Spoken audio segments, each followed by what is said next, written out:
Resource हम पानी का जाया करते हैं, और पानी का ज़िया इतना ज्यादा है पाकिस्तान के अंदर कि वो मुल्क जिसमें 5 गुना ज्यादा जो है वो वाटर मौजूद था हमारी जो है वो जरूरियात से, वो हम उसको वाटर स्ट्रेस कंट्री पर ले आए विद इन 60 ईयर्स। ये 60-70 साल के इस पूरे टेन्योर के अंदर हम एक मुल्क को जो है वो वाटर जो है वो अबंडेंट कंट्री से हम उसको वाटर जो है वो स्ट्रेस कंट्री में ले आए। हम क्या कहते हैं कि इंडिया के अंदर दुनिया की बेहतरीन केनाल सिस्टम दुनिया का मौजूद होता था जब इंडिया यूनाइटेड इंडिया था। दुनिया के बेहतरीन केनाल सिस्टम की वजह से इंडिया जो है वो दुनिया के अंदर एग्रीकल्चर हब समझा जाता था, एग्रीकल्चरल हब। अब ये देखें, ये हमारे पास एक इकोनॉमिक हिस्टोरियन है, उनका नाम है Angus medicine. Angus medicine economic historian है, इकोनॉमिक हिस्टोरियन, ये इकोनॉमी के ऊपर बात करते हैं। ये कहते हैं कि अर्ली 18th सेंचुरी यानी 1700s की अर्ली तक दुनिया की 25% एग्रीकल्चर सिर्फ इंडिया से उगती थी। 25% agriculture of the entire world was dependent on India. India में से जाती थी 25% एग्रीकल्चर पूरी दुनिया की। एंगस मेडिसन इकोनॉमिक हिस्टोरियन है, बड़े मशहूर इकोनॉमिक हिस्टोरियन है, उन्होंने ये बात लिखी जिनको फिर बाद में शशि थरूर ने भी अपनी किताब में कॉपी किया। तो एंगस मेडिसन का आर्गुमेंट था कि 25% of the entire agriculture of the world was dependent on India. और एग्रीकल्चर किस पे डिपेंडेंट होती है? वाटर पर, इरिगेशन के ऊपर। और आप देख लीजिए कि इतना ज्यादा आपके पास कैनाल सिस्टम बेहतरीन मौजूद होता था, पानी बेहतरीन मौजूद होता था, लेकिन अनफॉर्चुनेटली हमारे पास कंजर्वेशन टेक्निक्स नहीं थी, हमारे पास स्टोरेज कैपेसिटी नहीं थी, और हमारे पास तो रेगुलेशन नहीं थी वाटर की कि हम किस तरह वाटर को रेगुलेट करें। वाटर की प्राइसिंग जो है हमारे पास मौजूद नहीं थी, जिसकी वजह से अननेसेसरी वाटर इस्तेमाल हुआ, और आज हम वाटर जो है वो स्ट्रेस कंट्री जो है 2016 में बन गए। और उसके बाद जब से कोविड आ गया है, कोविड की वजह से मैं समझता हूं कि ये 2025 में हमने वाटर स्कार्स कंट्री बनना था। मेरा ख्याल है कि अगर हम जल्दी वाटर स्कार्स कंट्री बन जाएंगे, क्योंकि क्या बात वही जी, आप हाथ धोएं, आप उसके अंदर जो है सफाई का ख्याल रखें, तमाम लोग घर में मौजूद हैं, पानी का इस्तेमाल ज्यादा हो रहा है। हमारी कौम की आदत है कि जनाब आपने कोई काम करना है, अगर कोई कपड़े धोने हैं, अगर कोई जनाब हमने जो है वो कोई टूथब्रश करना है, हमने कोई बर्तन धोने हैं, पानी मुसलसल चलता रहेगा और साथ साथ जनाब काम होता रहेगा, क्योंकि हम पैसा नहीं ना देते इस चीज का, मुफ्त में मिल रही है एक चीज। तो दुनिया की जो सबसे ज्यादा उस चीज की नाकदरी होती है जो मुफ्त मिल जाती है आपको। मुफ्त की जो चीजें होती है नाकदरी, मुफ्त का खाना भी मिल जाए ना, उसकी उतनी कदर नहीं होती जितनी कदर जो है अपने पैसे देके खाने वाली होती। तो मुफ्त की चीजों की वैसी नाकदरी होती। तो पाकिस्तान के अंदर ये अबंडेंस थी, आप अंदाजा लगा लीजिए इतनी अबंडेंस, और हम देख लीजिए कहां पर पहुंचे। ये यूनाइटेड नेशन डेवलपमेंट प्रोग्राम की ये जो रिपोर्ट थी ना 2016 की, it was basically an eye opener for Pakistan. I hope it should remain an eye opener for Pakistan. क्योंकि इस 2016 की रिपोर्ट के बाद फिर पाकिस्तान में थोड़ी सी हलचल हुई, और हलचल के बाद हमने कोशिश की कि जनाब चलें ऐसा करते हैं कि वो एक नेशनल वाटर पॉलिसी बनाते हैं कि जिसकी बेसिस पर हम वाटर कंजर्वेशन और वाटर स्टोरेज और इस तरह के वाटर रिसोर्सेज को इस्तेमाल करने की, उनको बचाने की बात करेंगे। तो फिर क्या हुआ, 24 अप्रैल 2018 में, 24 अप्रैल 2018 को पाकिस्तान की पहली नेशनल वाटर पॉलिसी बनी। पाकिस्तान की पहली नेशनल वाटर पॉलिसी जो है वो बनाई गई ऑन द 24 अप्रैल 2018। सो 24 अप्रैल 2018 को पाकिस्तान की पहली नेशनल वाटर पॉलिसी जो है वो क्रिएट की गई। अब ये कहां पर क्रिएट हुई? ये 37th मीटिंग थी of CCI, council of common interest. CCI council of common interest, आपको पता होगा, आपने ऑलरेडी लेक्चर्स जो हैं वो कॉन्स्टिट्यूशन के लेक्चर्स आपके हो गए हुए हैं, आपको पता होगा कि CCI हमने 18th अमेंडमेंट में रिकॉन्स्टिट्यूट की थी, ये 18th अमेंडमेंट में वापस क्रिएट की गई थी।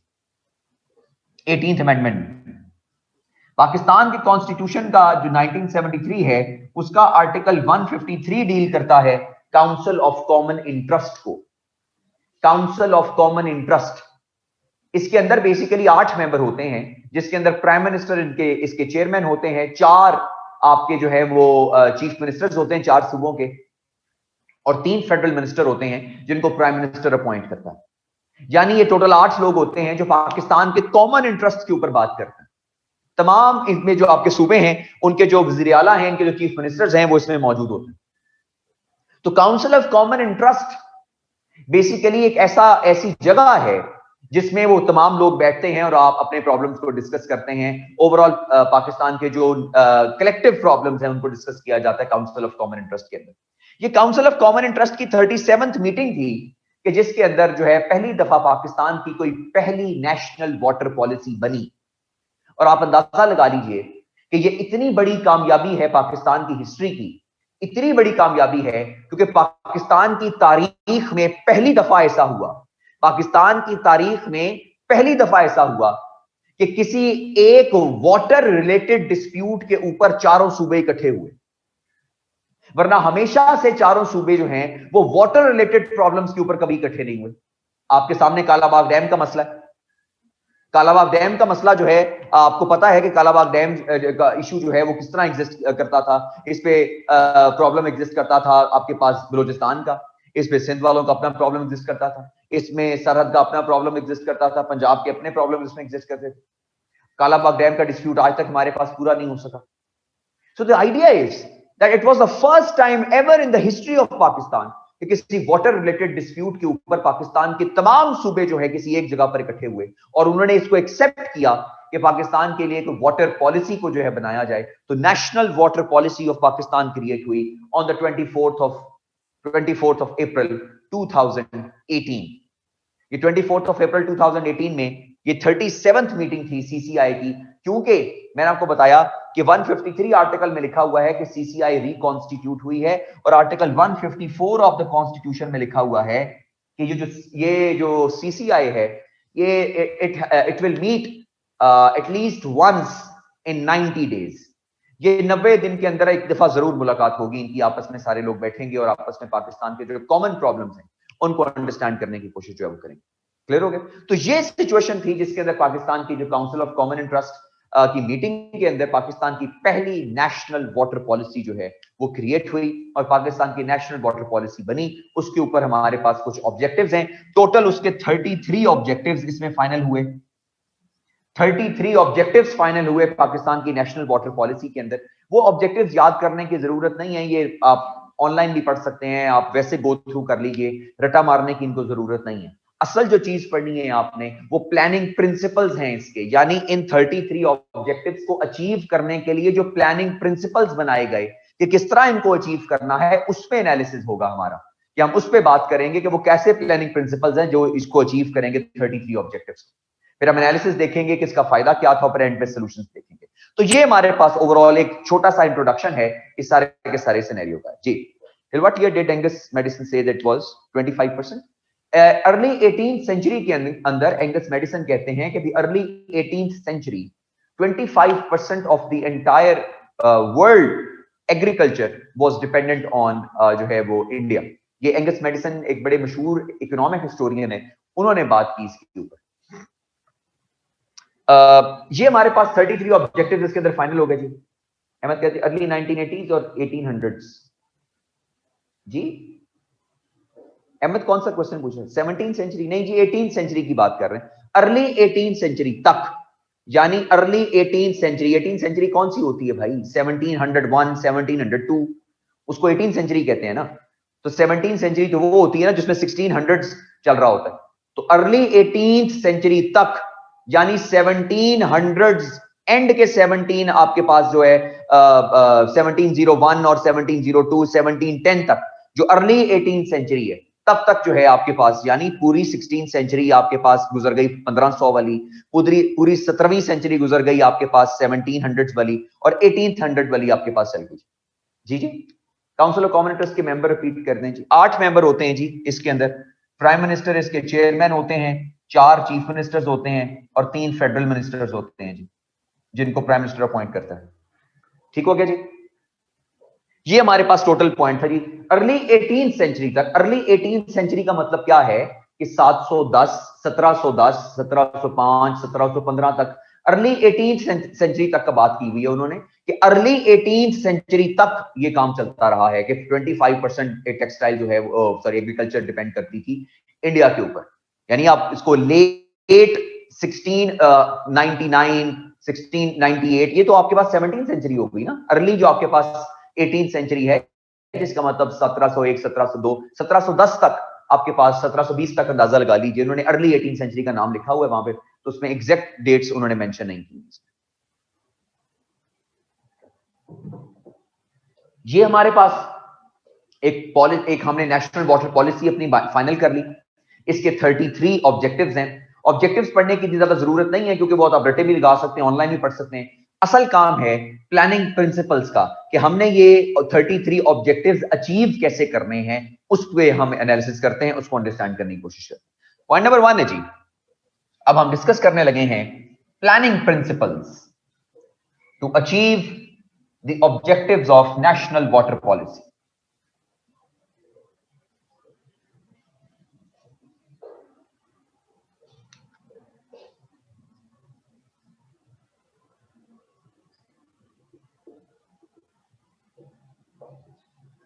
Planning principles to achieve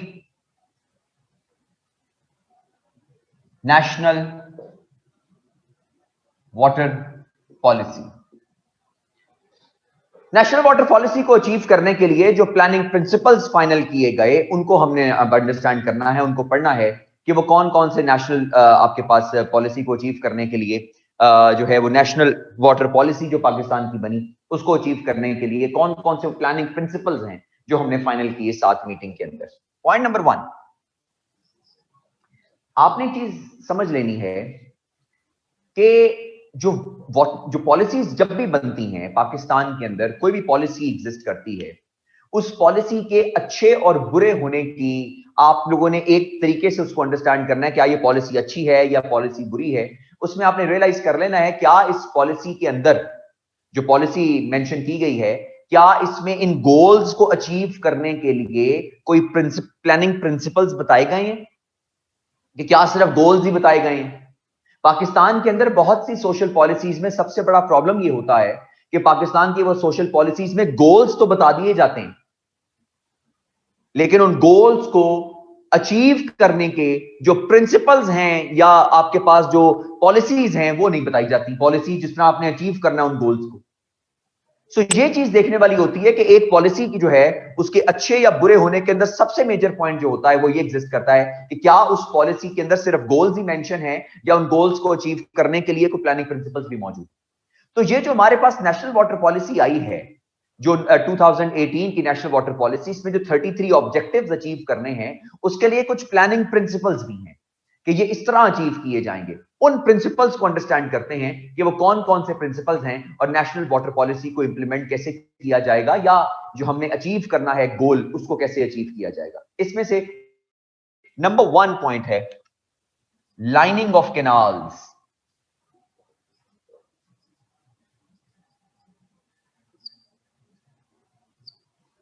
planning principles में लाइनिंग ऑफ कैनाल्स, अब अंडरस्टैंड करिए इस पॉइंट को। हमारे जो रिपोर्ट प्रेजेंट हुई यूएनडीपी की, जिसमें कहा गया कि 1000 क्यूबिक मीटर्स के ऊपर हमारा जो है वाटर लेवल जो है पहुंच गया और 860 तक ये पहुंच जाएगा इन 2025। इस रिपोर्ट के बाद फिर पाकिस्तान ने अपना एक इन्वेस्टिगेशन का प्रोसेस स्टार्ट किया, जिसकी बेसिस के ऊपर फिर ये नेशनल वाटर पॉलिसी हमारी बनी। उस इन्वेस्टिगेशन के प्रोसेस में ये देखना था हमने कि क्या ऐसी क्या वजह है कि जिसकी बेसिस के ऊपर हमारा वाटर लेवल इतना नीचे आ गया। तो उस इन्वेस्टिगेटिव रिपोर्ट के अंदर जो सबसे अहम बात पता चली वो क्या थी कि पाकिस्तान के अंदर जो मेजॉरिटी केनाल वाटर है, जो मेजॉरिटी वाटर है पाकिस्तान के अंदर, वो उस मेजॉरिटी वाटर के वो जाया होने की 2 रीजंस हैं। ए, वाटर थेफ्ट है, और दूसरा आपके पास जो प्रॉब्लम आता है वो वाटर सीपेज का आता है। वाटर थेफ्ट का, और दूसरा प्रॉब्लम आता है वाटर सीपेज का। सबसे पहला प्रॉब्लम वाटर थेफ्ट और दूसरा प्रॉब्लम वाटर सीपेज। आप में से जो भी गांव से ताल्लुक रखता है उसको शायद अंदाजा होगा, उनको ऑलरेडी चीजों के बारे में पता है कि अगर वहां पे फसलें जो हैं होती हैं तो हमारे बहुत से लोग हैं, बड़ी दफा ऐसा होता है कि जनाब वो पानी चोरी कर लेते हैं वहां से, और कभी कभार जो आपका जो वहां से नहर गुजर रही है या छोटा सा जो आपने वहां पे स्ट्रीम गुजार रहे हैं या कोई भी चीज है, वहां से जनाब उसको कई मार के उन्होंने जनाब पानी सारे का सारा अपनी फसलों के अंदर लगा लेना होता है। तो ये बढ़िया तरीका होता है, गाँव के अंदर बड़े लोग इस तरह पानी भी चोरी कर लेते हैं। तो मेजॉरिटी जो है वो पानी जो जाया होता है वो बेसिकली तो वाटर थेफ्ट के जरिए जाया होता है, फिर दूसरा वाटर सीपेज होता है कि वो पानी, क्योंकि हमारी जो कैनाल्स हैं वो सारी कच्ची हैं, तो वाटर जब उनसे गुजरता है तो वाटर सीप थ्रू कर जाता है, मेजॉरिटी वाटर जो है सीप थ्रू कर जाता है, जमीन के अंदर चला जाता है।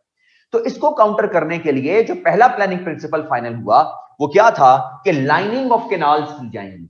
लाइनिंग ऑफ कैनाल्स का मतलब क्या है कि आप देखें ये पानी आपका ये नहर है, बिल्कुल सीधी है, तो आप पक्की करेंगे नहरों को, नहरों की जो पक्की होंगी वो ऐसे होंगी, ऐसे ऐसे नहर पक्की होगी, ऐसे ये स्ट्रेट आपके पास जमीन है नीचे से, और ऐसे पक्की करेंगे, साइडें भी पक्की होंगी और नीचे से भी, ताकि जो नीचे से पानी है वो भी आपके पास जाया ना हो और साइडों से भी पानी की जो है वो थेफ्ट ना हो या सीपेज ना हो। क्योंकि सीपेज तो हमारे पास ऐसे जाएगी, नीचे पानी सीप कर जाता है, लेकिन साइडों से पानी को चोरी किया जाता है, इसलिए साइडें भी पक्की करेंगे। ऐसे जो प्रॉपर लाइनिंग ऑफ कैनाल्स होती हैं वो प्रॉपर आपके पास ये फॉर्म आएगी और स्ट्रेट नीचे ये फॉर्म। इसकी बेसिस के ऊपर लाइनिंग ऑफ कैनाल्स की जाएंगी पाकिस्तान के अंदर। जितनी भी कैनाल्स हमारे पास मौजूद हैं इसमें से मेजॉरिटी कैनाल्स, जितनी भी बड़ी कैनाल्स हैं, इनको पक्का किया जाएगा और इससे लाइनिंग ऑफ कैनाल्स होगी। इससे दो काम होंगे, ए तो सीपेज ऑफ आपके पास जो वाटर है वो इससे जो है वो कम होगा, और दूसरा इससे जो वाटर थेफ्ट है उस पर काबू पाया जाएगा। क्योंकि रिपोर्ट ये साबित करती थी कि 50% वाटर, जो पाकिस्तान का 50% वाटर है वो जाया हो जाता है। 50% वाटर जाया हो जाता है, कभी कहीं से सी थ्रू कर जाता है, कहीं से चोरी हो जाता है। यानी अगर आप फॉर एग्जांपल एक जगह से एक स्पेसिफिक अमाउंट ऑफ पानी जो है उसको बहाएं और उसने किसी दूसरी जगह के ऊपर एक स्पेसिफिक अमाउंट ऑफ पानी पहुंचना है, तो दरमियान में कहीं से सीपेज हो जाती है, कहीं से थेफ्ट हो जाता है, और जिस जगह पे पहुंचना है 50% पानी वहां पर पहुंचता है। तो इसकी मतलब क्या है, कहीं सीपेज हो रही है या कहीं थेफ्ट हो रहा है। तो इसको कंट्रोल करने के लिए जो पहला प्लानिंग प्रिंसिपल फाइनल हुआ वो क्या था, वो प्लानिंग प्रिंसिपल ये था कि लाइनिंग ऑफ कैनाल्स की जाएंगी ताकि सीपेज से भी बचा जाए, और दूसरा इससे क्या बचा जाए कि थेफ्ट ऑफ वाटर जो है उससे भी अल्टीमेटली जो है वो बचा जाए सारा। तो पहला प्लानिंग प्रिंसिपल आया आपके पास लाइनिंग ऑफ कैनाल्स का। जी जी, पानी चोरी कर रहे थे जी, मैं कह रहा हूं पानी काफी ज्यादा चोरी होता है, जिसके बकायदा तौर पे जो है वो पानी जो है उसको वैसे ही उधर से क्या नाम है उसका, कैनाल से या किसी स्ट्रीम से या किसी जगह से उसको पानी को चोरी कर लिया जाता है। हमारे पास बड़े तरीके हैं ये पानी का चोरी करने के, और चोरी करके जनाब हम सारे के सारे काम जो है कर रहे हैं। खैर छोड़ दीजिए इस पॉइंट को। आर्गुमेंट ये है कि इससे बचने के लिए जो पहला प्लानिंग प्रिंसिपल फाइनल हुआ वो क्या था, lining of canals. Lining of canal से फायदा क्या होगा, दो फायदे होंगे। सीपेज ऑफ जो आपके पास वाटर है वो भी कम होगा और वाटर थेफ्ट भी कम होगा। क्योंकि वाटर थेफ्ट किस तरह कम होगा, क्योंकि उसकी साइड्स जो हैं, साइड्स वो भी जो है बाकायदा तौर पे पक्की की जाएंगी ताकि वाटर वहां से चोरी ना हो या वहां से उसको एक्सट्रैक्ट ना किया जा सके या उसको चोरी ना किया जा सके। तो दो काम जो है किए जाएंगे, लाइनिंग ऑफ कैनाल्स के जरिए वाटर थेफ्ट रोका जाएगा और सीपेज ऑफ वाटर को जो है रोका जाएगा। क्लियर हो गया जी। नंबर 2, दूसरा प्लानिंग प्रिंसिपल क्या है, storage capacity.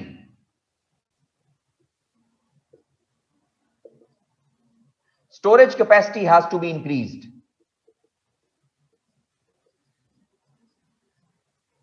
Storage capacity has to be increased, leading to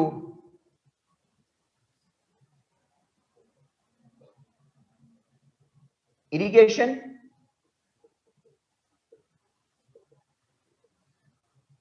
and hydro power. दूसरा काम क्या हुआ, दूसरा प्लानिंग प्रिंसिपल जो फाइनल हुआ इसमें ये फाइनल हुआ, storage capacity has to be increased leading to irrigation and hydro power. फैसला ये किया गया कि इमीडिएटली एक्शन लेकर पाकिस्तान के अंदर वाटर कैपेसिटी को, वाटर स्टोरेज की कैपेसिटी को इंक्रीज किया जाए। और वाटर स्टोरेज की कैपेसिटी को इंक्रीज करने के जो हैं दो फायदे हैं। एक, इन केस खुदा ना खास्ता, in case of no rain, in case of no rainfall, आपके पास ये जो वाटर आपने स्टोरेज है ये इस्तेमाल की जाएगी, इन तमाम के तमाम ये जो है आपके पास इरिगेशन के लिए और तमाम के तमाम एग्रीकल्चर के लिए, उन तमाम के तमाम चीजों के लिए। और आपके पास वाटर स्टोरेज मौजूद होगी जो कि आप फिर अपने घरों के अंदर भी इस्तेमाल कर सकते हैं और बाकी जगह पे भी इस्तेमाल कर सकते हैं। और दूसरा इसका फायदा ये होगा कि इससे हाइड्रो पावर भी जो है वो भी इनिशिएट की जा सकती, कि इससे इलेक्ट्रिसिटी भी जनरेट की जा सकती। तो इमीडिएट बेसिस के ऊपर ये फैसला किया गया कि पाकिस्तान के अंदर जो है आपके पास जो हाइड्रो स्टोरेज है, आपके पास जो वाटर स्टोरेज की कैपेसिटी है उसको इंक्रीज किया जाएगा। उस वाटर स्टोरेज की कैपेसिटी से हमारे पास दो फायदे होंगे। एक फायदा हमारे पास होगा, इरिगेशन जो है हमारे पास जो है बेहतर होगी, और दूसरा फायदा हमारे पास क्या होगा कि in case in case of irrigation का फायदा होगा कि in case of no rainfall, और दूसरा फायदा आपके पास हाइड्रो पावर का होगा कि आप इलेक्ट्रिसिटी भी जनरेट कर सकते हो सारे के सारे प्रोसेस में। और आपने फिर देखा कि जो आपका ये जो दियामीर भाषा डैम है जो अभी खान साहब ने इनॉग्रेट किया कुछ अर्सा पहले, ये उसी नेशनल वाटर पॉलिसी के अंदर फाइनल जो है हुआ था। इवन दो ये बहुत पुराने का फाइनल हुआ है, 2002 के अंदर मुशर्रफ साहब ने भी इसका इफ्तिताह किया, उसके बाद मियां साहब ने भी आके इफ्तिताह किया, उसके बाद बड़ी दफा इफ्तिताह हुआ इसका। ये 15-20 साल से प्रोसेस जो है चलता आ रहा है, 2-4 दफा इफ्तिताह भी हो गया इसका, लेकिन काम इसका पूरा नहीं होता, और जितनी कॉस्ट थी उससे तकरीबन 4-5 गुना कॉस्ट जो है इसकी बढ़ चुकी हुई है। लेकिन आखिरकार जो है वो इसका इफ्तिताह हो ही गया है और उस पर काम भी जो है शुरू हो गया है, और एक्सपेक्टेड यही है कि 2028 तक ये जो है पूरे का पूरा डैम जो है वो कंप्लीट जो है वो किया जाएगा। पाकिस्तान में 2028 तक ये डैम जो है वो कंप्लीट होगा। इतना बड़ा ये जो आपके पास प्रोजेक्ट है दियामीर भाषा डैम का। तो ये इससे दो काम होंगे आपके पास, एक तो स्टोरेज आपके पास एक्सपेंशन होगी, स्टोरेज एक्सपेंशन की वजह से in case of no rainfall in the future, खुदा ना खास्ता, आपके पास इरिगेशन के लिए आपको जरूरियात है वाटर की, आपको हाउस होल्ड के लिए जरूरियात है वाटर की, वो यहां से पूरी की जाएंगी। और दूसरा इस पे काम क्या किया जाएगा कि इन केस आपने जो अगर पावर की जनरेशन करनी है तो पावर जनरेशन भी इसके साथ साथ जो है वो की जाएगी, और वो पावर जनरेशन आपको दियामीर भाषा डैम से निकलेगी। दियामीर भाषा डैम जो अगर आप इसको जब कंप्लीट कर लेंगे तो it will have a capacity to generate 4500 megawatt electricity. 4500 megawatt electricity produce करेगा सिर्फ एक डैम, जो आपका जो आप इस इधर से प्रोड्यूस करोगे हाइड्रो पावर से, तो दियामीर भाषा डैम है। पूरे पाकिस्तान की जो आपके पास जो मांग है, उसमें जो डिमांड है इलेक्ट्रिसिटी की, वो तकरीबन 18 से 20,000 मेगावाट के करीब बनती है। उन 18 से 20,000 मेगावाट में से 25% जो आपकी इलेक्ट्रिसिटी है वो सिर्फ एक डैम से यानी हाइड्रो पावर से जो है जनरेट की जाएगी। वरना मेजॉरिटी इलेक्ट्रिसिटी जो आप प्रोड्यूस करते हो वो आप किससे प्रोड्यूस करते हो? ऑयल से प्रोड्यूस करते हो, यानी ऑयल को इस्तेमाल करते हुए वहां से आप जो है अपना इलेक्ट्रिसिटी का जो है प्रोड्यूस, को थर्मल एनर्जी भी कहते हैं, थर्मल एनर्जी के जरिए आप अपनी प्रोड्यूस करते हो अपना सारे का सारा, कोल के जरिए प्रोड्यूस करते हो आप अपनी इलेक्ट्रिसिटी। और इसके अलावा आपके पास कुछ थोड़ा बहुत हिस्सा जो है वो आपके पास जो है वो इसके अंदर से आप विंड के अंदर से थोड़ी बहुत कैपेसिटी जो इस्तेमाल कर लेते हो, सोलर पावर थोड़ा सा इस्तेमाल कर लेते हो, लेकिन ज्यादातर कैपेसिटी जो आपके पास एनर्जी जो आप प्रोडक्शन है वो आपके पास बेसिकली एनर्जी प्रोडक्शन जो है वो आती है आपके पास ये इसमें से थर्मल एनर्जी, इसको इसमें से किया जाता है। What is the shortfall between demand and supply of electricity in Pakistan? Shortfall depend करता है आपके बेसिकली ईयर के ऊपर, कि आपके पूरे महीने के ऊपर या आपके पास पूरे सीजन के ऊपर कि क्या शॉर्टफॉल आपके पास एग्जिस्ट करेगा। लेकिन पहले तो मसला ये था कि पाकिस्तान की डिमांड बहुत ज्यादा थी, सप्लाई कम थी। लेकिन मियां साहब के दौर के अंदर 2013 से लेकर 2018 तक मियां साहब ने ज्यादातर काम जो है वो जो कुछ अच्छे काम मियां साहब ने किए, उन अच्छे कामों के अंदर से कुछ अच्छे कामों में से एक अच्छा काम ये था कि पाकिस्तान के अंदर इलेक्ट्रिसिटी का जो काम है उस पर बहुत ज्यादा काबू पाया गया था। ये हमें भी याद है, और हम ज्यादा इतने जो है हमारा होश से पहले की बातें नहीं है, हम होश में ही थे कि जब हमें पता था कि 2010, 2011, 12 के सालों में कितनी इलेक्ट्रिसिटी आपके पास जो है कितनी लोड शेडिंग हुआ करती थी, 8-8, 10-10 घंटे सिर्फ शहरों में, और उसके बाद गांवों के अंदर 15-15, 20-20 घंटे इलेक्ट्रिसिटी की लोड शेडिंग की जाती थी। अब वो इलेक्ट्रिसिटी की लोड शेडिंग जो है कदरे हद तक जो है 2018 के प्रोसेस के अंदर कदरे हद तक कम हो गई थी। उसके बाद फिर प्रोसेस जो है वो थोड़ा इलेक्ट्रिसिटी का जो है वो स्टार्ट हो गया। खैर, आपकी जो डिमांड है और आपकी जो सप्लाई है उसके अंदर जो गैप था वो काफी हद तक कम हो गया 2018 तक। और लेकिन कहने का मकसद ये है कि इसमें अब एडिशन होगी, 4500 मेगावाट की एडिशन होगी, क्योंकि जैसे जैसे आपका टाइम गुजरता जा रहा है आपकी डिमांड जो है और बढ़ती जा रही है इलेक्ट्रिसिटी की, तो इसको उसको पूरा करने के लिए आपको दियामीर भाषा डैम की जरूरत पड़ेगी, जो आपके पास 2028 में कंप्लीट होगा और 4500 मेगावाट इलेक्ट्रिसिटी जो है वो उसमें प्रोड्यूस की जाएगी। ये सारे का सारा पॉइंट जो है वो एग्जिस्ट करता है as far as water policy of Pakistan के इर्द गिर्द, जो कि हमारे पास प्रिंसिपल ऑफ पॉलिसी नंबर 2 जो है वो एग्जिस्ट करता है। अब आते हैं principle planning principle number 3। Planning principle number 3, दो चीजें हमने पढ़ ली। एक चीज हमारे पास आ गई लाइनिंग ऑफ कैनाल्स की, दूसरी चीज हमारे पास आ गई स्टोरेज कैपेसिटी की। ये दो प्लानिंग प्रिंसिपल्स हैं जिनके ऊपर हमने बात की। अब तीसरे प्लानिंग प्रिंसिपल के ऊपर आ जाए। 3, more technological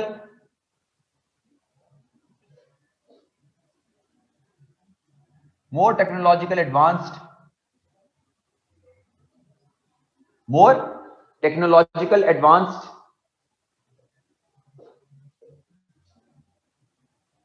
policies should be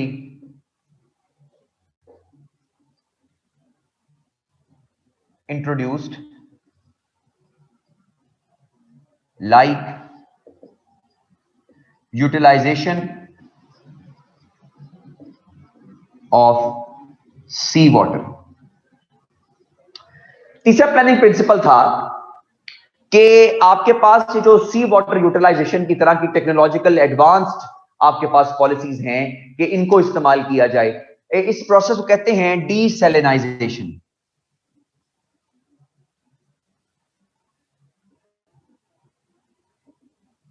desalinisation का कॉन्सेप्ट एग्जिस्ट करता है क्योंकि हमें पता है कि जो हमारे पास वाटर होता है, सी वाटर होता है, वो बहुत ज्यादा हमारे पास जो है उसमें कॉन्सेंट्रेशन ऑफ जो हमारे पास सॉल्ट होता है वो बहुत ज्यादा एग्जिस्ट करता है, कॉन्सेंट्रेशन ऑफ सॉल्ट। तो उसमें जो एक्सेसिव सॉल्ट है उसको निकाल कर जो पीछे पानी बचता है वो जो ड्रिंकेबल वाटर भी हो सकता है और उसको आप फिर इरिगेशन के लिए भी इस्तेमाल कर सकते हैं।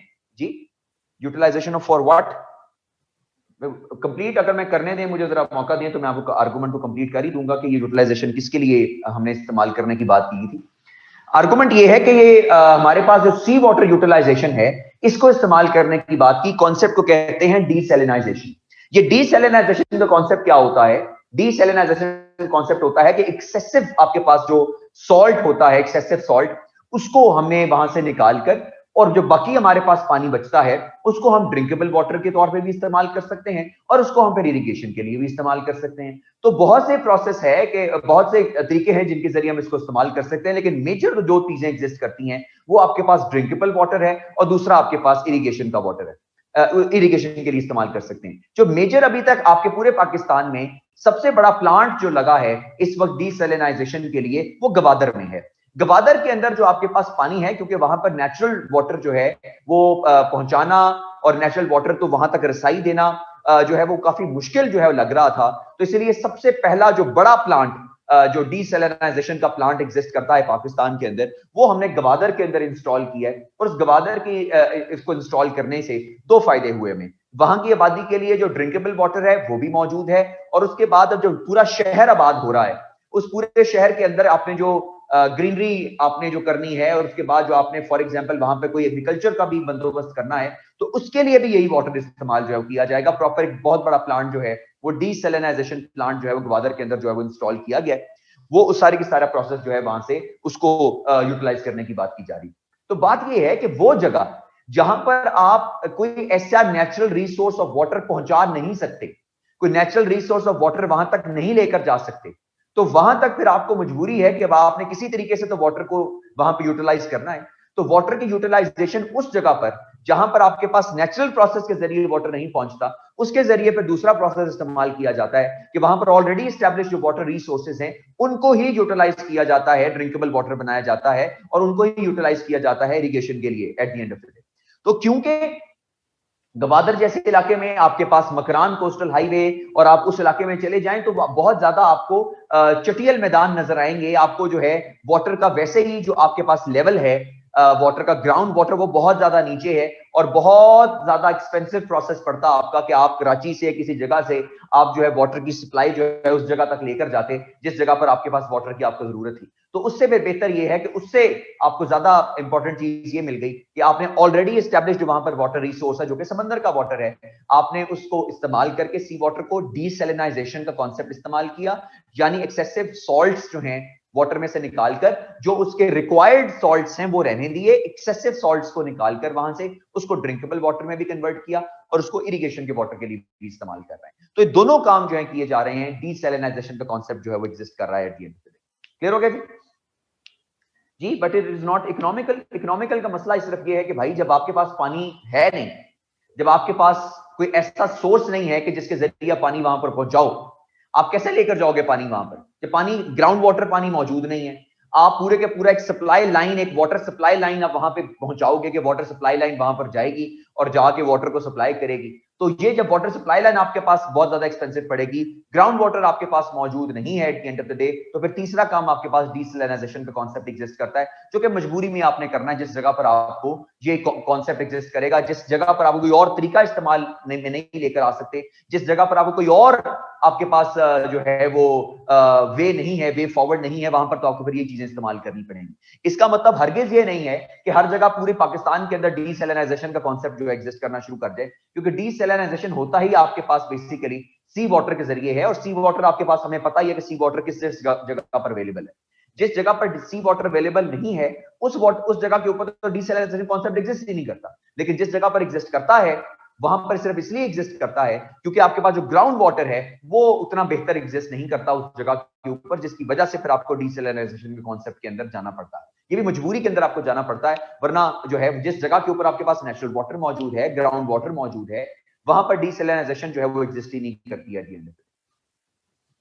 ठीक है जी, क्या जी, shouldn't we talk about disadvantages of these points also, otherwise it just see rosy picture? What kind of disadvantages talking about? Shahryar को अनम्यूट कीजिए।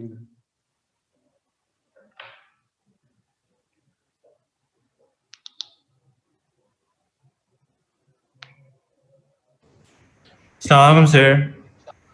जी वालेकुम सलाम।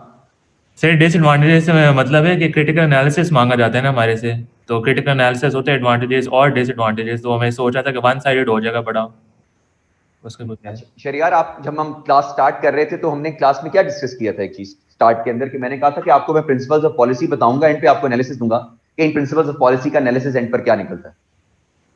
ठीक है जी। ठीक है, तो इसके अंदर थोड़ा सा कोशिश ये कीजिए कि हम अभी सिर्फ इस प्रिंसिपल्स ऑफ पॉलिसी को अंडरस्टैंड कर रहे हैं कि इन प्रिंसिपल्स ऑफ पॉलिसी के अंदर क्या चीज मेंशन की गई थी और इन प्रिंसिपल्स ऑफ पॉलिसी के अंदर हमें अचीव क्या करना है। अब जब हम ये अचीव करेंगे इन प्रिंसिपल्स ऑफ पॉलिसी को, ऑब्वियसली हमारे पास कोई पॉलिसी ऐसी नहीं है जिनमें प्रॉब्लम्स नहीं एग्जिस्ट करते, बट ये पॉलिसी पाकिस्तान की पहली पॉलिसी है कि जिसके ऊपर एटलीस्ट एक जगह के ऊपर आपकी तमाम के तमाम जो प्रोविंसेस हैं वो किसी एक वाटर पॉलिसी पे एग्जिस्ट कर रहे हैं, वो वहां पर पहुंचे हैं। आई एग्री कि इस वाटर पॉलिसी के अंदर बहुत से मसले मसाइल भी हैं। 2018 में ये वाटर पॉलिसी बनी है, अब इसको सिर्फ 2 साल हुए हैं। जब ये चीजें इंप्लीमेंट होनी शुरू होंगी फिर इसके अंदर से चीजें डिसएडवांटेजेस निकलेंगे, फिर इसके अंदर से चीजें जो हमें पता चलेंगी कि what are the bad sides of the policy that has been implemented in Pakistan. तो उसके लिए अभी हम प्रिंसिपल्स ऑफ पॉलिसी को अंडरस्टैंड कर रहे हैं, और प्रिंसिपल्स ऑफ पॉलिसी में हम ये देख रहे हैं कि जो ऑब्जेक्टिव्स हमने 33 लिख रखे हुए हैं, इन 33 ऑब्जेक्टिव्स को अचीव करने के लिए what are the planning principles that have been inculcated in the entire policy. उन प्लानिंग प्रिंसिपल्स के अंदर से हमने क्या अचीव करना है, इस चीज पे बात हो रही है। दूसरी तरफ अगर हम देखेंगे, अगर हम डिसएडवांटेजेस पे बात करेंगे तो डिसएडवांटेजेस हम बाद में डिस्कस करेंगे कि what are the disadvantages of the entire policy, हमें कहां-कहां प्रॉब्लम्स फेस आएंगी। सबसे बड़ा डिसएडवांटेज क्या है कि सबसे बड़ी इसमें जो काम हमारे पास लगेगा, हमारे पास इकोनॉमी का मसला है। इकोनॉमी हमारे पास ऑलरेडी इतनी एग्जिस्ट नहीं करती कि इसको अचीव करने के लिए हमारे पास इकोनॉमी का बहुत बड़ा प्रॉब्लम एग्जिस्ट कर रहा होगा। तो इन चीजों को हम अंडरस्टैंड करेंगे जब हम प्लानिंग प्रिंसिपल्स समझ लेंगे कि ये प्लानिंग प्रिंसिपल्स एग्जिस्ट कर रहे हैं, उसके साथ साथ what we have to achieve उसको डिस्कस करेंगे, और उसकी बेसिस पर हम ये अंडरस्टैंड करेंगे कि what can not be achieved या what are the disadvantages of the entire policy that exist in Pakistan. Clear हो गया जी? जी ठीक है। ये हमारे पास, थैंक यू, ये हमारे पास एक कॉन्सेप्ट एग्जिस्ट करता है प्लानिंग प्रिंसिपल्स के अंदर। हम जो थर्ड पॉइंट डिस्कस किया, वो प्लानिंग प्रिंसिपल्स का थर्ड पॉइंट हमने अंडरस्टैंड किया कि हमारे पास डीसैलिनाइजेशन का कॉन्सेप्ट या मोर टेक्नोलॉजिकली एडवांस्ड हमारे पास जो टेक्निक्स हैं उसको इस्तेमाल करने की जरूरत है, और उसके अंदर मेजर जो नाम लिखा गया वो डीसैलिनाइजेशन और यूटिलाइजेशन ऑफ आपके पास जो है वो सी वाटर, उसका नाम लिखा गया कि इसको हमने इस्तेमाल करना है, उसको यूटिलाइज करना है। जहां जहां हम नेचुरल रिसोर्स ऑफ वाटर को इस्तेमाल नहीं कर सकते, जहां जहां हम जो है ग्राउंड वाटर को इस्तेमाल नहीं कर सकते, जहां जहां हम अपने वाटर के रिसोर्स को पहुंचा नहीं सकते, वहां पर ऑलरेडी एस्टैब्लिश्ड जो वाटर का रिसोर्स है उसको इस्तेमाल करने की जो है वो जरूरत है, और उसके लिए हमने डीसैलिनाइजेशन कॉन्सेप्ट जो है वो मेंशन किया इस पॉइंट के अंदर। पॉइंट नंबर 4 है जी, यानी प्लानिंग प्रिंसिपल नंबर 4। ठीक है जी, how will relate with us becoming a water scarce country? Gwadar was without water long before we were wasting water. आपकी बात बिल्कुल सही है, वो इसका ये मतलब नहीं है कि वहां पे पानी बिल्कुल ही इस्तेमाल नहीं होता था, पानी एग्जिस्ट नहीं करता था, लेकिन प्रॉब्लम ये है कि गवादर के अंदर आपके पास जो नेचुरल हैबिटेट था, जो आपके पास वहां पर जो लोग मौजूद थे, वहां पर आबादी जो थी वो उतनी ज्यादा एग्जिस्ट नहीं करती थी। उतनी ज्यादा आबादी ना होने की वजह से वहां पर ऑलरेडी वाटर की स्कार्सिटी मौजूद थी। लेकिन दूसरी तरफ अगर हम पाकिस्तान की बात करते हैं तो पाकिस्तान के बहुत से इलाके ऐसे हैं जिसके अंदर अबंडेंट वाटर मौजूद होता था। ये हमेशा से ऐसा प्रोसेस चल रहा है पाकिस्तान के अंदर कि आपके पास ये जो आपके पास इलाके हैं, बलूचिस्तान के इलाके, आपके पास ये जो ऊपर अपर पंजाब का इलाका, साउथ पंजाब के इलाके हैं, जो आगे हम जाते हैं बलूचिस्तान की तरफ, साउथ पंजाब वाले सॉरी साइड्स के ऊपर, वहां पर वाटर का जो आपके पास रिसोर्स है वो बहुत हद तक पहले ही कम मौजूद था।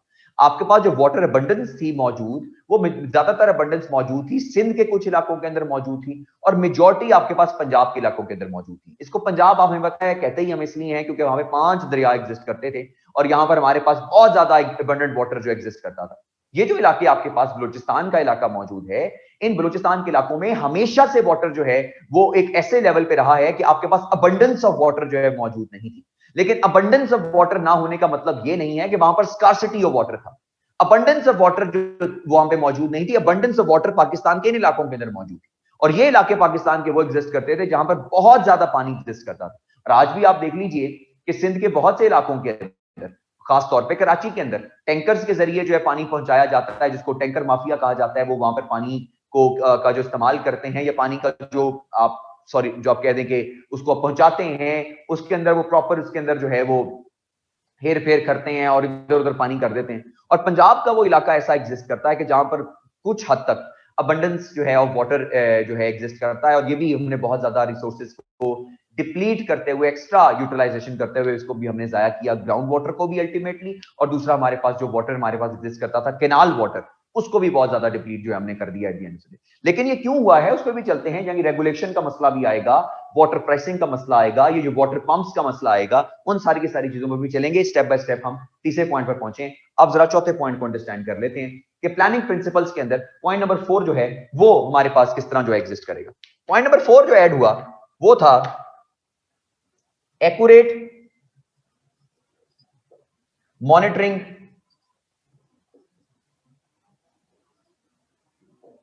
of irrigation, accurate monitoring of irrigation water delivery।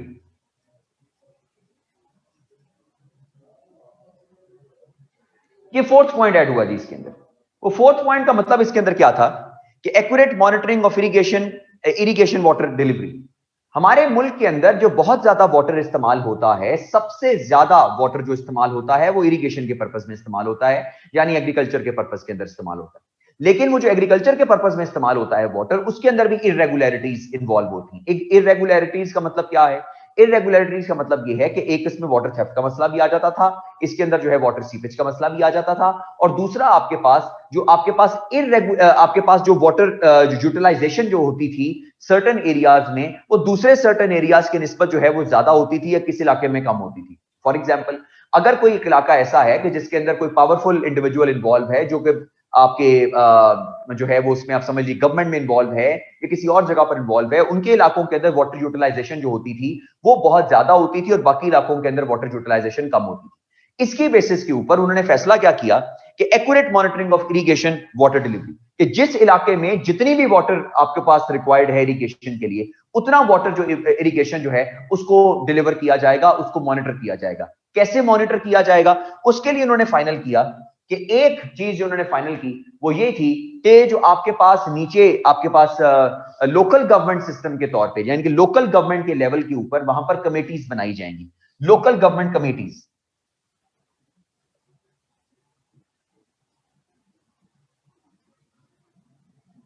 Local government committees बनाई जाएंगी जो अपने इलाके के अंदर वाटर मॉनिटरिंग करेंगी कि इरिगेशन जो वाटर आपके पास आ रहा है वो वाटर मॉनिटरिंग करेंगी कि क्या वो वाटर जो है डिस्ट्रीब्यूशन प्रॉपर हो रही है, इरेगुलरिटीज जो एग्जिस्ट नहीं कर रही हैं आपके पास वाटर के इस सारे के सारे प्रोसेस के अंदर, क्योंकि इरेगुलरिटीज एग्जिस्ट कर रही हो या आपके पास जो है कोई मसला ऐसा एग्जिस्ट कर रहा हो। दूसरी तरफ उन्होंने क्या फैसला किया कि एक वाटर हॉटलाइन बनाई जाएगी, ये नेशनल लेवल पर होगी, वाटर हॉटलाइन।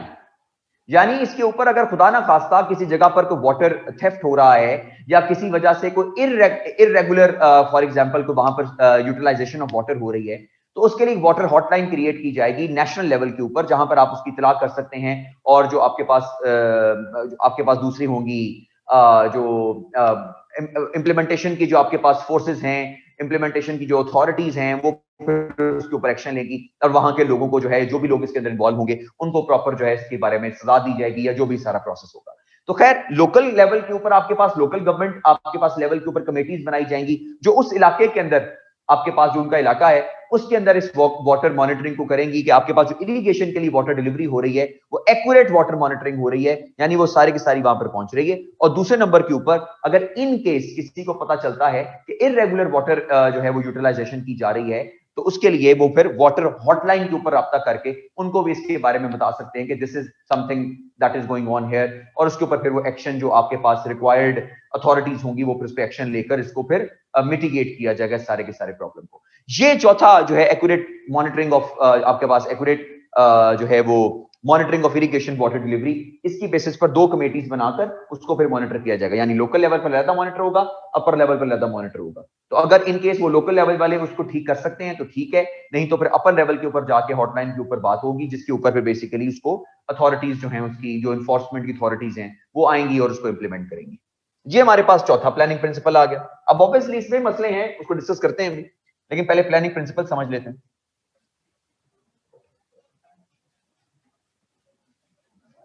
अब आते हैं पांचवें पॉइंट के ऊपर कि प्लानिंग प्रिंसिपल्स के अंदर हमारे पास पांचवा पॉइंट जो है वो क्या एग्जिस्ट करता है।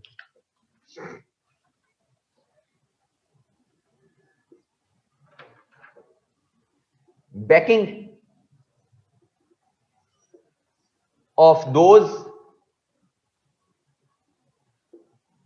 Companies slash educational institutes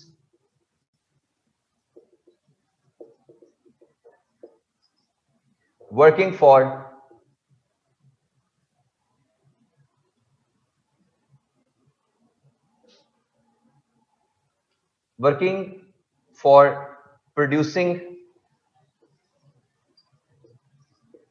seeds capable of growing in less water। Government ने दूसरा काम क्या किया जी, पांचवा प्लानिंग प्रिंसिपल गवर्नमेंट ने जो फाइनल किया वो ये था कि ये वो कंपनीज या वो इंस्टीट्यूशंस, एग्रीकल्चर इंस्टीट्यूशंस, यानी कि एग्रीकल्चर यूनिवर्सिटी फैसलाबाद की बात कर लें, एरिड यूनिवर्सिटी रावलपिंडी की बात कर लें, वो जगह, वो इंस्टीट्यूट्स जहां पर बेसिकली आपके पास ऐसा रिसर्च चल रहा होता है, जहां पर ऐसे सीड्स पर काम हो रहा होता है जो लेस वाटर के अंदर जो है वो आपको बेहतर जो है वो कैपेसिटी या बेहतर आपके पास जो एग्रीकल्चर का जो आपका प्रोडक्टिविटी है वो दे सकते हैं, उनको बैक किया जाएगा। What does the meaning of banking? अब बैकिंग का मतलब जो है इसके अंदर फाइनेंशियल बैकिंग भी हो सकती है, इसमें प्रोक्योरमेंट की बैकिंग भी हो सकती है, इसमें जो आपके पास इक्विपमेंट है उसको खरीदने की बैकिंग भी हो सकती है, इसमें जो फिजिबल आपको एनवायरनमेंट प्रोड्यूस करना है वो भी हो सकता है, अगर एक्सपेरिमेंट के लिए आपको कोई जगह चाहिए वो भी प्रोड्यूस हो सकती है। मतलब हर किस्म का जो आपको सपोर्ट है, हर किस्म की जो सपोर्ट है वो प्रोवाइड की जाएगी। गवर्नमेंट ने इसके ऊपर जो है वो कहा कि गवर्नमेंट इसको प्रोवाइड करेगी, यानी उन लोगों को प्रोवाइड करेगी, उन कंपनीज को प्रोवाइड करेगी या उन एग्रीकल्चरल इंस्टीट्यूशंस को प्रोवाइड करेगी जो बेसिकली ऐसे सीड्स पर काम कर रहे हैं जो कि कम वाटर के अंदर भी जो है उग सकता है। हमारे पास बहुत से ऐसे सीड्स आज भी एग्जिस्ट कर रहे हैं जिनको हम हाइब्रिड सीड्स भी कहते हैं, और बहुत से हाइब्रिड सीड्स ऐसे भी एग्जिस्ट करते हैं, खासतौर पर कॉर्न में बहुत ज्यादा हाइब्रिड सीड्स जो एग्जिस्ट कर रहे हैं आजकल, वीट के अंदर भी हाइब्रिड सीड्स एग्जिस्ट कर रहे हैं, तो जो कि कम वाटर के अंदर जो है वो उग जाते हैं और कम वाटर के अंदर जो है वो अपनी प्रोडक्टिविटी जो है उतनी रखते हैं जितनी प्रोडक्टिविटी वो वैसे नॉर्मल वाटर के अंदर भी जो है वो रख सकते हैं। तो कम वाटर के अंदर भी आपके पास जो प्रोडक्टिविटी उतनी ही देंगे। तो गवर्नमेंट डिसाइडेड कि गवर्नमेंट उन कंपनीज को और उन एजुकेशनल इंस्टीट्यूट्स को जो है बैक करेगी जिन एजुकेशनल इंस्टीट्यूट्स के अंदर ऐसी कोई रिसर्च चल रही है या they are working for that, जो आपके पास जो है वो रिसर्च है, ये सारी की सारी चीजें। अब ये करेंगे कैसे? How will they do that? ये कैसे बैकिंग होगी, कैसे मॉनिटरिंग होगी, ये कैसे सपोर्ट करेंगे सारे के सारे प्रोसेस को? उसके लिए सातवां पॉइंट जो है, छठवां पॉइंट ऐड हुआ, वो क्या था? पाकिस्तान के नेशनल लेवल के ऊपर हमारे जो है ऊपर अपर लेवल के ऊपर पाकिस्तान ने जो है वो नेशनल वाटर काउंसिल क्रिएट की। National water council was created at the national level, जो कि फिर ओवरसी करेगी सारे के सारी चीज को। यानी वो ये भी मॉनिटर करेगी कि आपके पास जो है वो सारे का सारा जो ये फाइनेंस का ये सारी की सारी चीजें जो एग्जिस्ट कर रही हैं, या जो आपके पास ये इनके लिए इनको बैकिंग की जरूरत है, या ओवरऑल स्टोरेज के लिए कोई मसला चल रहा है। मतलब एक नेशनल लेवल के ऊपर नेशनल वाटर काउंसिल क्रिएट की गई, जिसके अंदर 19 मेंबर हैं। There are 19 members. इन मेंबर्स में कौन कौन है मैं आपको भी बताता हूं। ये 19 मेंबर्स जो हैं, 19 मेंबर नेशनल वाटर जो है काउंसिल क्रिएट की गई, जो फिर ओवरसी करेगी इन सारे के सारे प्लानिंग प्रिंसिपल्स को, कि क्या ये प्लानिंग प्रिंसिपल्स जो हैं वो अचीव हो रहे हैं या ये प्लानिंग प्रिंसिपल्स अचीव नहीं हो रहे। इन सारों को जो ओवरसी करने के लिए जो नेशनल वाटर जो काउंसिल बनाई गई, वो नेशनल वाटर काउंसिल के अंदर जो 19 मेंबर हैं वो कौन कौन से हैं, लेट अस अंडरस्टैंड। ये बहुत बड़ी काउंसिल बनाई गई, उसमें बहुत इंपॉर्टेंट लोग जो है शामिल हैं। वो कौन कौन से हैं, लेट अस अंडरस्टैंड जी। पॉइंट नंबर 1, 19 मेंबर्स में से आपका पहला मेंबर तो प्राइम मिनिस्टर खुद हैं।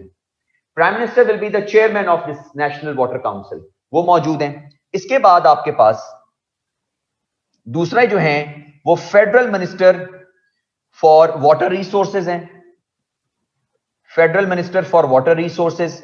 तीसरे नंबर पर आपके पास फेडरल मिनिस्टर फॉर पावर हैं। चौथे नंबर पर federal minister for planning and development है।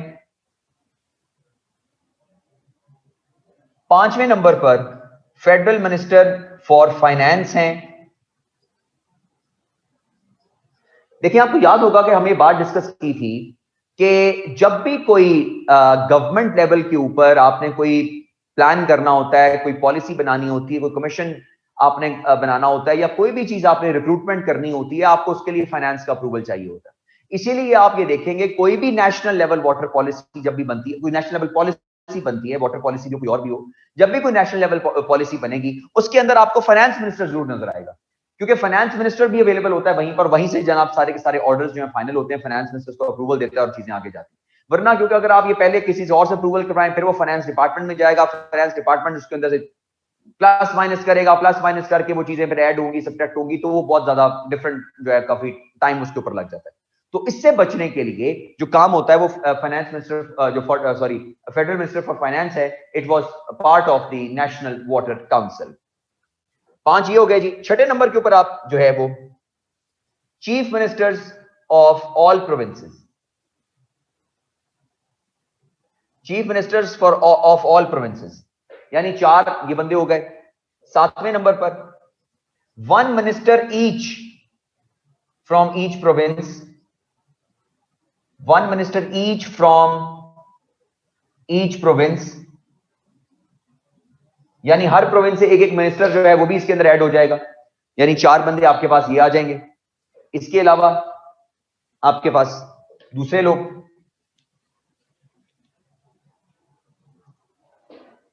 Other people part of it. 5 private sector, 5 private sector आपके पास members, 5 private sector members from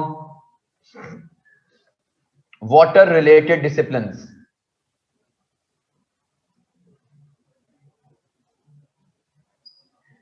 5 private sector members from water related disciplines, ये इसके अंदर जो है शामिल होंगे। और एक जनाब इसके अंदर सेक्रेटरी होंगे मिनिस्ट्री ऑफ वाटर रिसोर्सेज के। ये टोटल मिला के आपके पास 19 बंदे बनते हैं जी। तो मेंबर्स की समझ नहीं आई, किसी की समझ नहीं आई मेंबर्स? क्वेश्चन क्या है, मतलब मेंबर्स की किस पॉइंट की समझ नहीं आ रही?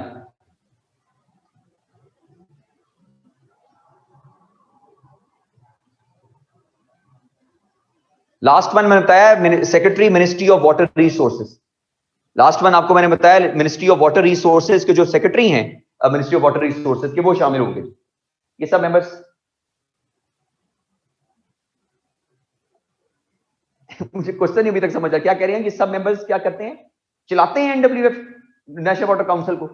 हाँ जी, यही समझ लें, ये सारे मेंबर्स चलाते हैं नेशनल वाटर काउंसिल को। They are the members of the national water council और इन ये मौजूदगी है कि ये मौजूद होंगे नेशनल वाटर काउंसिल के अंदर, और कोई भी जो आपने एक्शन लेना है, कोई भी चीज फाइनलाइज करनी है, कोई चीज अप्रूव करनी है, कोई भी चीज आपने जो है वो किसी चीज के बारे में फाइनल करनी है, कि फाइनेंस डिपार्टमेंट को आपने कोई चीज ऑर्डर करनी है, प्लानिंग एंड डेवलपमेंट के बारे में कोई चीज आपके पास आनी चाहिए, any water related dispute, any water related issue that takes place in Pakistan at the national level, अगर उसके ऊपर कोई मीटिंग की जरूरत है, उस पर किसी एक्शन की जरूरत है, तो एक्शन के लिए ये पूरी की पूरी काउंसिल बनाई गई है जो कि उस पर एक्शन लेगी।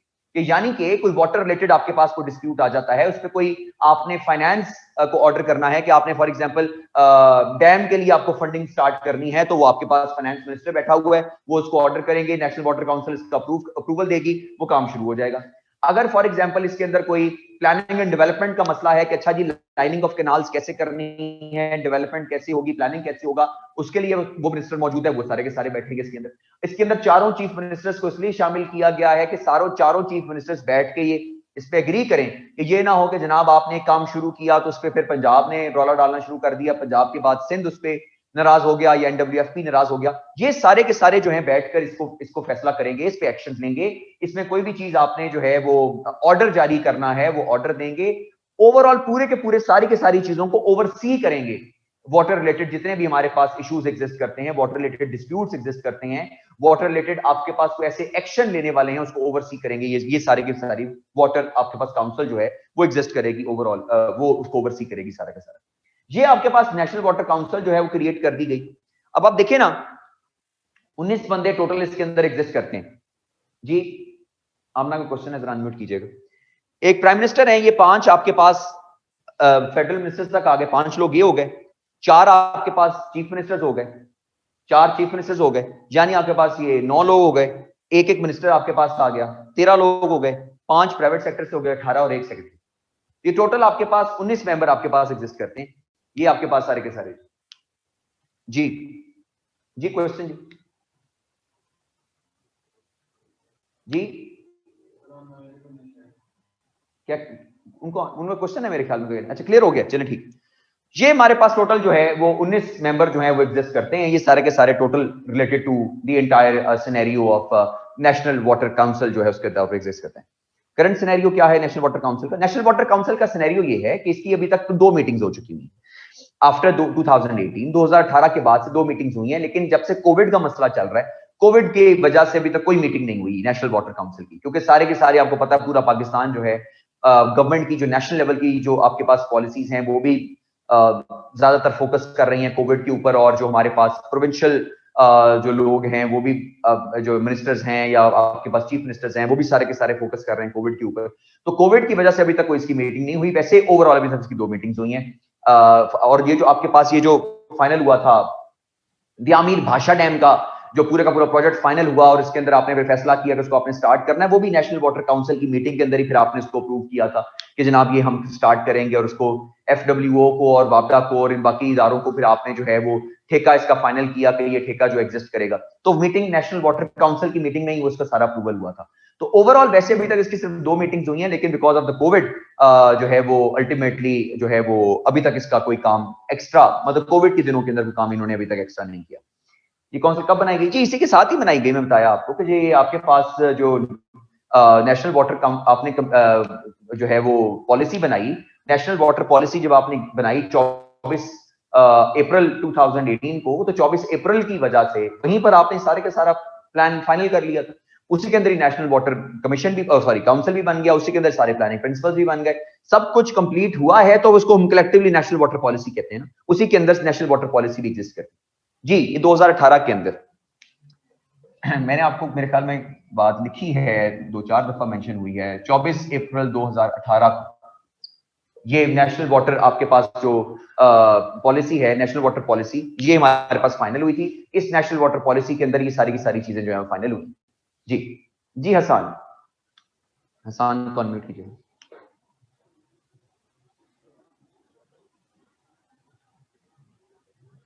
अस्सलाम वालेकुम सर। जी वालेकुम सर इसमें ये जो हम इसमें पॉलिसी बनाई गई थी सर, हम हमारे जो गवर्नमेंट लेवल पे जो पॉलिसीज बन रही हैं सर हम मॉडर्न टेक्निक्स पे क्यों नहीं जा रहे पानी को बचाने के लिए? लाइक जैसा कि हम इसको स्टार्ट कर सकते हैं सिटीज से, लाइक जो अभी जो बड़ी हमारे पास हाउसिंग सोसाइटीज हैं, अब वहां से इनिशिएटिव लें और इस तरह कम से कम एटलीस्ट बड़े सिटीज चले। ठीक होता है सर, जो छोटे शहर हैं लाइक जैसे हमारा एरिया चकवाल का एरिया है, यहाँ पे हमारी पानी का प्रॉब्लम नहीं है, हमारे पास बहुत कम है।